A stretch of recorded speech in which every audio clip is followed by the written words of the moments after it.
Moi, je suis Ogan Siaka Pérez. Je suis un expert international, inspecteur général des affaires maritimes et fluviales.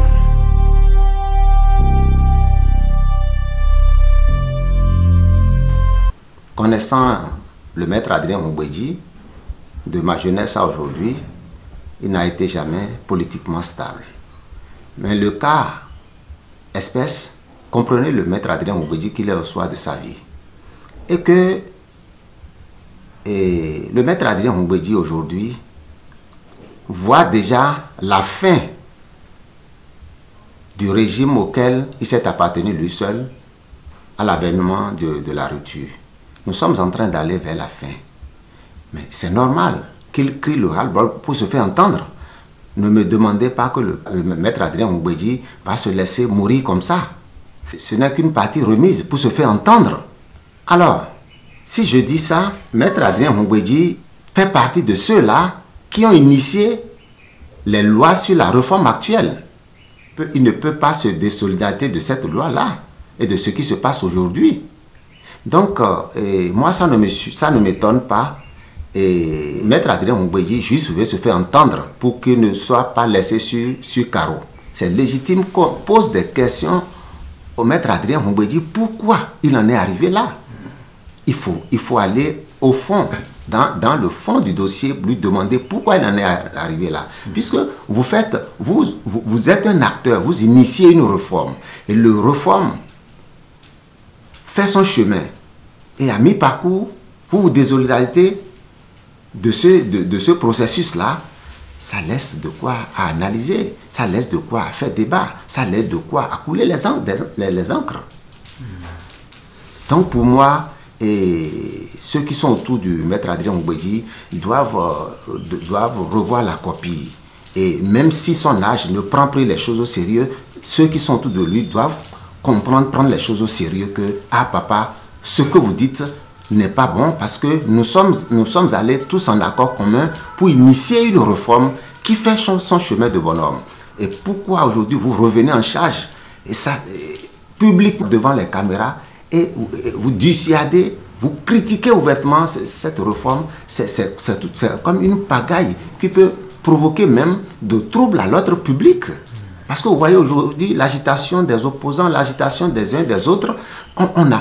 Nous, Béninois, nous ne nous attendons pas à cela. Et moins de maître Adrien Moubedji, une bibliothèque politique, une référence politique. Pour moi, je confirme ça comme une erreur de langage de la part du président Moubedji. Et je ne crois pas encore.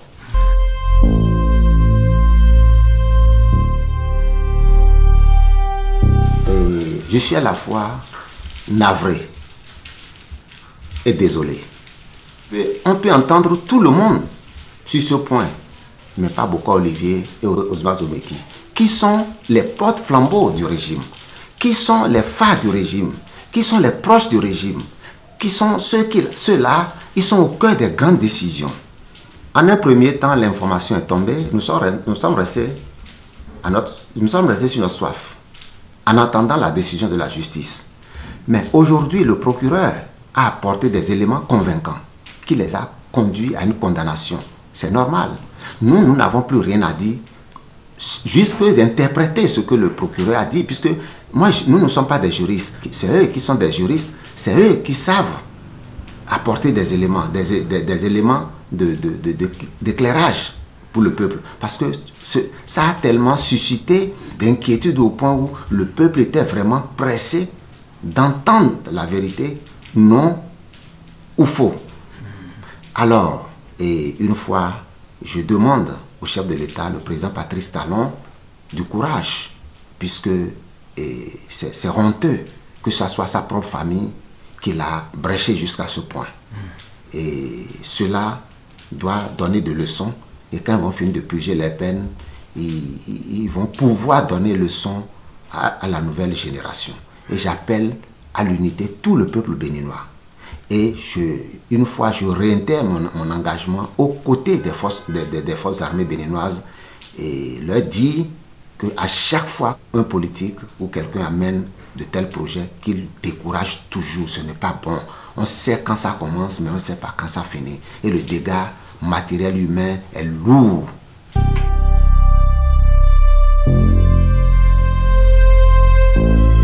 Oui, et ce débat doit être rangé de côté pour ma part.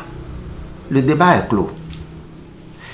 Mais je suis à la fois aussi convaincu et sérieux qu'il faut laisser les curieux et les capricieux de se repositionner. Ce n'est qu'une caprice. Nous sommes dans une période préélectorale. Pour certains, c'est la seule manière de se faire repositionner ou de se faire entendre. Donc, nous sommes en démocratie. Tout est permis. Mais, puisque les savants de la loi sont là, tels que la Cour constitutionnelle, la Cour suprême, c'est eux-là qui sont nos arbitres. Donc, moi, je ne vois pas le danger pourquoi il faut les empêcher. C'est normal. C'est des curieux, des audacieux qui veulent se faire positionner. Donc, ce débat est vidé pour moi. Puisque le premier magistrat, le président Patrice Talon, a dit, je l'ai écouté sur plusieurs chaînes internationales et nationales. Il dit, le Bénin est un pays respecté. Le Bénin est un pays de paix. Le Bénin est un pays laïque. Je ne suis pas partant pour un troisième mandat. Il revient à lui seul, le président Patrice Talon, qu'il soit nouvelle république, qu'il soit ancienne république, qu'il soit nouvelle constitution ou ancienne, le président Patrice Talon n'est pas un enfant, il n'est pas un nourrice à qui il faut donner ou la bouillie le matin ou la pâte le matin. Il sait ce qu'il mérite. Donc il est à même le seul maître à bord du navire qui décidera de sa propre destinée. Puisque nous l'avons déjà accompagné. C'est à lui de prendre la décision pour finir son mandat en beauté. Et nous allons l'acclamer. Mais ce n'est pas aux curieux, aux prédateurs qui crient troisième mandat.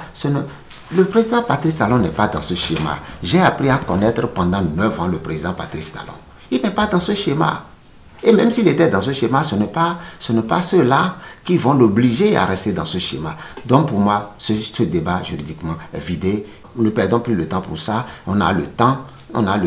Peut-être ce qui leur reste à faire, ceux qui crient aujourd'hui, ce qui leur reste à faire, c'est comment aider le président Patrice Talon pour finir son mandat en beauté, pour qu'on trouve encore un autre Béninois pour rester dans la dynamique et dans le dynamisme de développement que le président Patrice Talon a décollé pour notre pays. Je crois qu'on en est là.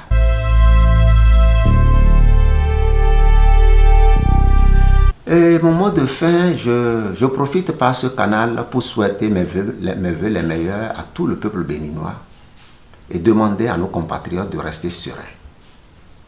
Et le Bénin est un pays béni. Et je crois que les élections vont se passer dans la plus grande transparence et dans l'ordre. Et tout se passera bien pour le bonheur et pour le bien de tout le peuple béninois. Et j'appelle une fois encore mes compatriotes à la retenue. Il n'y aura pas de violence. Il n'y aura pas de violence. Et il n'y a pas d'excitation. Si quelqu'un vient vous appelle pour des comportements d'excitation à la violence populaire, dites non. Et c'est comme ça, dans la paix pacifique, que nous pourrons développer le Bénin et continuer dans cette lancée-là pour qu'on ait un Bénin, développer un Bénin prospère pour nous et pour nos enfants. Je vous remercie.